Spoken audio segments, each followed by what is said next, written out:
Olá pessoal, tudo bem? Hoje eu vou trazer para vocês o estudo das 45 metas do comunismo. Essas metas, elas foram escritas aqui nesse livro, O Comunista Exposto. Por que eu me lembrei dessas 45 metas e estou trazendo para você? Para que vocês vejam que isso que a gente está vivendo hoje foi pensado há muito tempo atrás. A primeira vez que foi publicada essas metas foi em 1961. 1961, onde foi feito um estudo do que pensavam os comunistas americanos e o que eles queriam para os Estados Unidos. Em 1963, um deputado democrata que se chamava Albert Sidney Jr., ele falou sobre essas 45 metas no Congresso americano. E após isso, todas essas metas ficaram conhecidas do público em geral. Então, vou começar falando aqui, eu separei por blocos para ficar mais fácil, porque senão o vídeo ficaria muito longo. Afinal de contas, são 45 metas. E a gente vai ver o que foi pensado lá e o que foi concretizado aqui. A gente tem que contextualizar, porque quando foi publicado isso, era a época da Guerra Fria. Ao mesmo tempo que o pensamento progressista crescia nos Estados Unidos e no mundo, que foi na década de 60. Você vai ver que há uma mistura entre o pensamento comunista, né, marxista, clássico, e o pensamento do comunismo, que a gente chama de comunismo cultural, né, do marxismo cultural. Então, vamos ver a primeira aqui. Então, o primeiro bloco que eu separei é enfraquecendo militarmente os Estados Unidos. Tá? Então, esse daí é o primeiro bloco. Em 1961, o que foi publicado? Que uma das metas era a aceitação por parte dos Estados Unidos da convivência como única alternativa à guerra nuclear. A disposição dos Estados Unidos a preferirem capitular a começarem uma guerra nuclear. Terceiro, criar uma ilusão de que o total desarmamento por parte dos Estados Unidos seria uma demonstração de força moral. E prolongar as conferências em prol da proibição de testes atômicos, já que os Estados Unidos concordaram em suspendê-los. Bom, então a ideia era enfraquecer a influência e o poderio militar americano. Isso naquela época. Então os Estados Unidos ele deveria colocar a convivência como única alternativa, já aí começa uma relativização moral. Porque como que você vai relativizar com governos ditatoriais que querem destruir, né, a civilização ocidental, tudo isso que a gente vem defendendo aqui? Então você observa que isso de fato aconteceu. Os Estados Unidos ele fez o Tratado da Não Proliferação de Armas Nucleares com outros países que tinham armas nucleares, e principalmente a ideia era negociar com a Rússia e diminuindo, mostrando que a força moral americana seria diminuir a influência militar dela no mundo. O que acontece hoje? Isso foi pensado lá. Isso de fato se concretizou? Sim. O Biden, há pouco tempo atrás, já conversando com Putin, retomou, né, as conversas para diminuir cada vez mais o número de ogivas nucleares americanas. Na atualidade, os Estados Unidos têm menos ogivas nucleares do que a Rússia. E os Estados Unidos está cada vez mais desrespeitado perante as outras forças militares do mundo. Você vê que a Rússia cada vez está enfrentando, né, a OTAN, perdendo o medo dos Estados Unidos. Você vê que a China aumentou muito o seu poderio militar. Então, eles de fato conseguiram essa proposta, que era enfraquecer a influência militar americana no mundo. Então, esse daí é o primeiro bloco que eu separei. O segundo bloco que eu separei era o fortalecimento econômico de países comunistas. Então, tem, entre as metas, permitir o livre comércio entre todas as nações, mesmo aquelas de ligação ao comunismo. Concessão de empréstimos a longo prazo para a Rússia. Fornecimento de ajuda americana para todas as nações, independentemente se comunistas ou não. E reconhecimento da China e sua admissão na ONU. Tá? Para você ter uma ideia do contexto da época, em 1960, se alguém falasse que os Estados Unidos se aproximaria da China, aquilo era impensável, porque era a China comunista de Mao Tse-tung. Mas como houve uma briga entre a União Soviética e a China, na década de 70, os Estados Unidos foi lá com o presidente Nixon, né, e o seu conselheiro Henry Kissinger, que morreu agora, e eles foram Qual era o pensamento deles? Bom, vamos fazer a China crescer, a China vai se tornar capitalista e a gente vai enfraquecer o comunismo. Isso era a ideia deles em relação à China. Isso aconteceu? Não.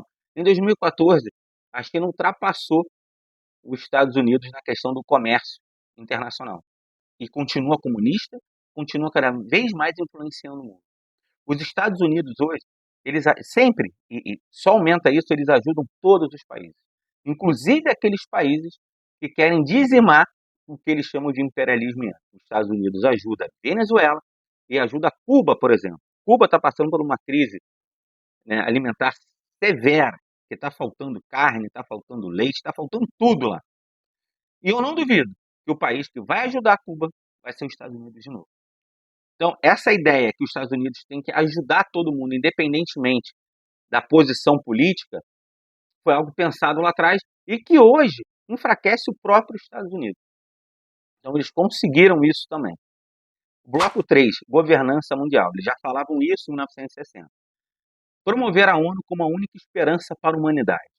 E se a carta for reescrita, exigir que seja configurada como um governo mundial. Isso em 1960. A ONU estava recém-criada. A ONU foi depois da Segunda Guerra Mundial. E é isso. A ONU cada vez mais foi ganhando protagonismo e ela fica numa situação supranacional, acima dos Estados nacionais, e a ideia é que aquilo que é aprovado na ONU influencia o mundo inteiro.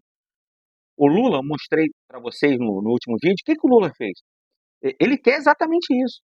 Ele fez esse comentário. A declaração dele é que seja feita uma governança, né, global que vai enfraquecer os Estados Unidos, retirando o poder de veto. Então, mais uma vez, esse pensamento comunista, que é uma mistura, quando eu falo comunismo aqui, é o progressismo e o comunismo raiz.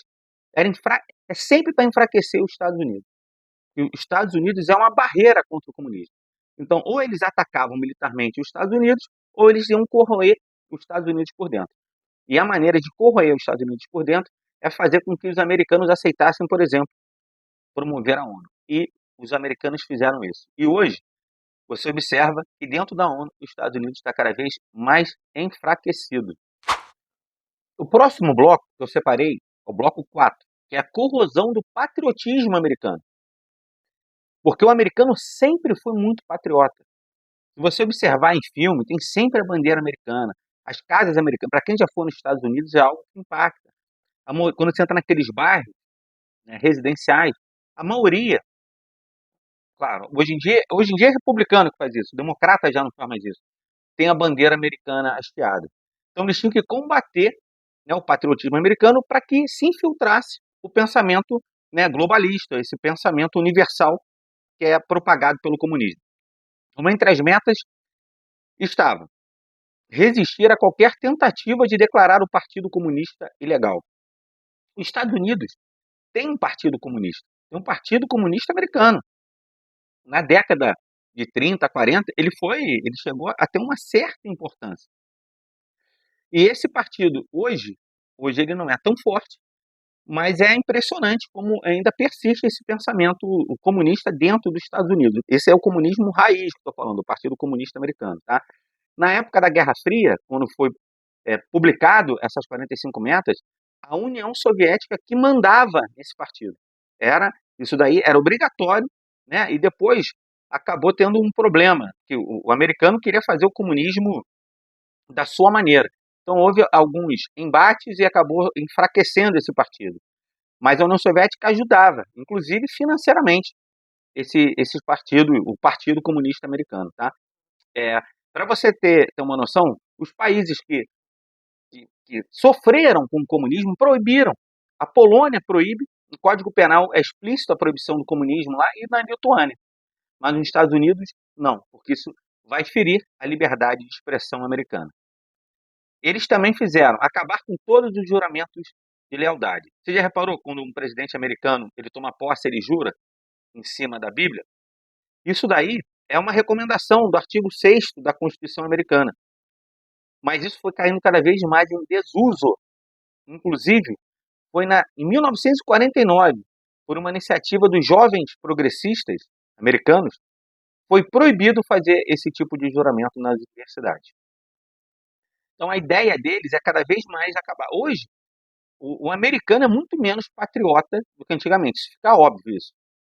Os democratas, metade dos Estados Unidos, eles não são tão patriotas. E isso foi proposital. Então, eles conseguiram essa meta também. O bloco 5 que eu separei, aparelhamento dos poderes. Uma das metas, capturar um ou ambos partidos dos Estados Unidos.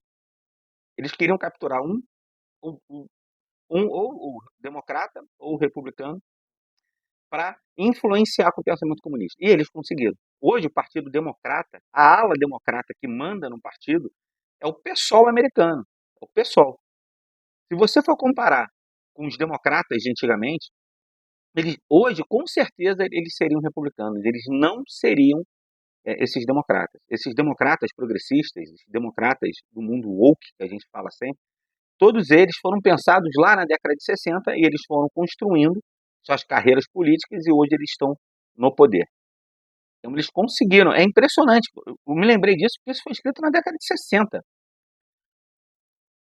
Usar das decisões dos tribunais para enfraquecer as instituições americanas. Bom, isso acontece, tudo isso que acontece nos Estados Unidos acontece no Brasil. Eu estou pegando o exemplo americano, mas você pode perceber e colocar isso para a nossa realidade. Mas eles também pensaram no ativismo judicial. Você se aproveitar, né, dos tribunais para enfraquecer as instituições.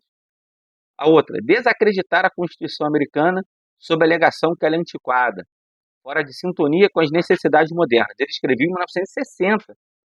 E aqui no livro ele já falava assim, a Constituição tem que ser viva e maleável. E é exatamente isso. Você se afasta daquilo que os pais fundadores, né, quem criou a Constituição, você fala que é uma Constituição viva e maleável, e assim os tribunais vão dando seu entendimento, você captura esses tribunais, e isso daí é o ativismo judicial. Isso já estava lá em 1960. Isso aconteceu na Suprema Corte, e não preciso nem falar, né, que isso hoje, eu acho que o maior problema do Brasil hoje é o ativismo judicial. Enfraquecimento da polícia, também era um objetivo. Lá tem lá a campanha Defund the Police, que é você desfinanciar a polícia americana. Eles conseguiram isso em alguns estados, em algumas cidades, e a criminalidade aumentou, porque eles querem promover o caos dentro dos Estados Unidos. Bloco 6, controlar as escolas e universidades. É que ele fala, controlar as escolas, usá-las como meio de transmissão do socialismo e da propaganda comunista. Ainda tem outro aqui, controlar todos os jornais estudantis. Outro, usar as revoltas estudantis para fomentar protestos públicos contra programas ou organizações sob ataque comunista. Criar a impressão de que a violência e a rebeldia são aspectos legítimos da tradição norte-americana. Tem um livro muito interessante do Ben Shapiro, que é o Lavagem Cerebral, onde ele conta isso. Ele começou a escrever, por exemplo, para os jornais estudantis. E ele já dizia isso no começo dos anos 2000, que ele era um dos poucos conservadores e ele foi perseguido por causa disso. Ele mostra como os jornais, como grupos de pensamento comunista, eles se infiltraram nas universidades e fizeram com que mudasse, né, o pensamento americano, que era um pensamento mais conservador, para um pensamento totalmente progressista. Não por acaso, há pouco tempo atrás, virou um escândalo quando jovens universitários da Universidade de Harvard apoiaram o Hamas. Teve a reitora de Harvard também, que acabou sendo afastada, porque ela também disse que não teria problema nenhum ter um discurso antissemita. Então, isso foi pensado lá para enfraquecer a cultura americana, para enfraquecer as escolas. Bloco 7, controlar a cultura. Infiltrar a imprensa, controlar as resenhas literárias e as redações editoriais. Ocupar posições-chave no rádio, televisão e no cinema. Quebrar os padrões da cultura através da promoção de pornografia e obscenidade. E eles fizeram isso e conseguiram. Se você observar hoje, a imprensa americana, a CNN, principalmente a CNN, é totalmente woke, é totalmente progressista, para enfraquecer todo o legado americano. Cinema, quando fala aqui do cinema, o que são esses filmes agora? Eu assisti a todos, até o último, né, da primeira geração, vamos dizer assim, dos filmes eu acompanhava. Agora eu não consigo mais assistir. porque realmente é só lacração uma atrás da outra. Bloco 8, infiltração nas igrejas. Infiltrar as igrejas e substituir a religião revelada por uma religião social. Eles fizeram isso. Nos Estados Unidos, eles começaram a se filtrar nas igrejas, e tem muitas igrejas hoje que são igrejas inclusivas. No Brasil, isso também aconteceu de maneira muito forte na teologia da libertação, dentro, né, do catolicismo, no movimento protestante. Os evangélicos é mais difícil, mas tem. E dentro da doutrina espírita, do espiritismo que eu sigo, eu posso dizer aqui de maneira tranquila que hoje todo o pensamento esquerdista está dentro, né, das publicações, da, das interpretações que eles dão de toda a doutrina espírita. Você vê claramente que 80%, 90% está infiltrado com esse pensamento de esquerda. O bloco 9, desconstruindo a história. Isso é meta dos caras, desacreditar os pais fundadores. Apresentá-los como aristocratas egoístas, que não possuíam preocupação alguma com o homem comum. Pouco tempo atrás estavam destruindo as estátuas de Cristóvão Colombo e de outros pais fundadores importantes, como eram todos escravocratas. Eles perderam a contextualização da época simplesmente para massacrar e denegrir a imagem dos pais fundadores. No Brasil é a mesma coisa. Enquanto Princesa Isabel é demonizada, né, ela lutou contra a abolição, pagou um preço muito alto, ela e seu pai, Pedro II. Aqui a gente enaltece Zumbi, né, que foi quilombo, e ele tinha escravos no seu quilombo. 10. Controlar, bloco 10 que separei, controlar as empresas. Filtrar e controlar os grandes negócios. Se você for ver a quantidade de propaganda woke, né, que eles conseguiram se infiltrar para cada vez mais destruir, desconstruir a cultura americana, é algo assustador. Vai vir um estudo bem interessante de um livro chamado Woke S.A. Tá? Vocês vão ver, eu explico isso melhor, como que isso aconteceu. Além de empresas do ramo varejista, por exemplo, a gente tem também, hoje no Vale do Silício, as grandes big techs, todas controladas pela esquerda, que fazem uma perseguição implacável para quem tem um pensamento diferente do deles. Os meus vídeos, eles não conseguem ser publicados no Instagram, porque o Instagram derruba todos os meus vídeos. O bloco 11 e o último é acabar com a família. Então tem desacreditar a família como instituição e encorajar a promiscuidade e o divórcio facilitário. E foi o que aconteceu, principalmente na década de 60, quando veio a revolução sexual por causa da pílula. A pílula foi um avanço? Foi um avanço.